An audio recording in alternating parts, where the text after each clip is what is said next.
Period के लिए force apply होता है, उसके कारण इम्पल्स क्रिएट होता है। और भी डेफिनेशन है, impulse is the product of force into time.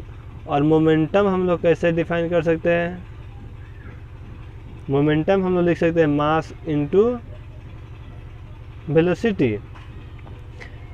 Momentum is defined as it is the product of mass into velocity, यानी केजी इनटू वेलोसिटी को हो जाएगा मीटर पर सेकेंड, यानी केजी मीटर पर सेकेंड। ये हो गया मोमेंटम। इम्पल्स हो गया, मोमेंटम हो गया। अब हम लोग को देखना है इम्पल्स मोमेंटम थ्योरम, इन दोनों को ऐड करके इम्पल्स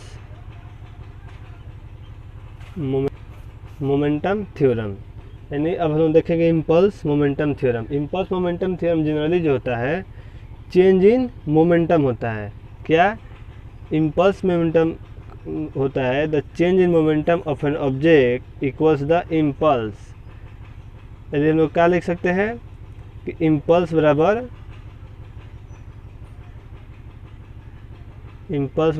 चेंज इन मोमेंटम लिख सकते हैं, इम्पल्स बराबर चेंज इन मोमेंटम।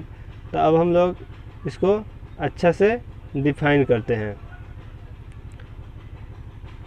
हम लोग जानते हैं कि फोर्स बराबर होता है मास इनटू एक्सेलरेशन। एक और बात, इम्पल्स मोमेंटम थ्योरम जो है न्यूटन के सेकेंड लॉ पर बेस्ड है। ये जो है न्यूटन का सेकेंड लॉ के अनुसार ये है, न्यूटन का सेकेंड लॉ के अनुसार। तो हम लोग लिख सकते हैं फोर्स बराबर न्यूटन के सेकेंड लॉ से मास इनटू एक्सेलरेशन। और एक्सेलरेशन बराबर हम लोग जानते हैं चेंज इन वेलोसिटी बटा चेंज इन टाइम पीरियड होता है। यहाँ से लिख सकते हैं फोर्स बराबर mass into change in velocity upon change in time period. तो अब हम लोग यहाँ से लिख सकते हैं force into change in velocity बराबर mass into change in velocity, force into change in time period बराबर mass into change in velocity.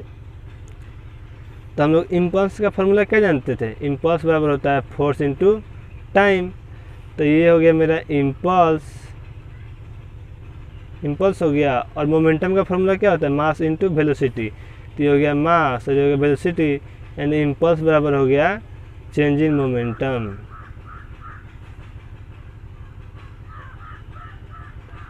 यहाँ से हम लिख सकते हैं इम्पल्स बराबर चेंज इन मोमेंटम।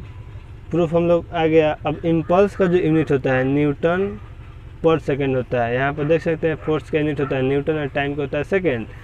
तो हम लोग इम्पल्स का लिख सकते हैं न्यूटन इंटू सेकेंड, और मोमेंटम का होता है केजी मीटर पर सेकेंड।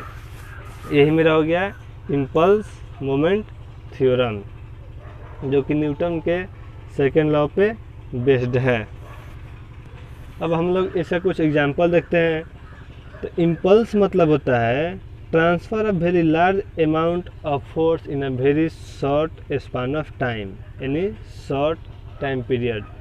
अब एग्जांपल में हो गया बॉक्सर पंच, जो बॉक्सर पंच मारता है उसमें, और जो हो गया जो क्रिकेटर कैच पकड़ता है, हम लोग देखते हैं कि जब वो कैच पकड़ता है तो अपने हाथों का पहले पीछे खींचता है, जिससे कारण टाइम पीरियड बढ़ता है और फोर्स घटता है, जिससे कारण उसके हाथ पे मोमेंटम का जो प्रभाव होता है वो कम होता है, और इस तरह उस पे इम्पल्स का जो ट्रांसफ़र होता है वो भी कम हो जाता है। वहाँ भी देखते हैं। और हम लोग इम्पल्स बराबर हम लोग जानते हैं कि इम्पल्स बराबर होता है फोर्स इनटू टाइम। ठीक, तो हम लोग देखते हैं कि फोर्स कैसे डिक्रीज करता है। ठीक, ये हम लोग देखते हैं। तो इम्पल्स बराबर होता है फोर्स गुने टाइम।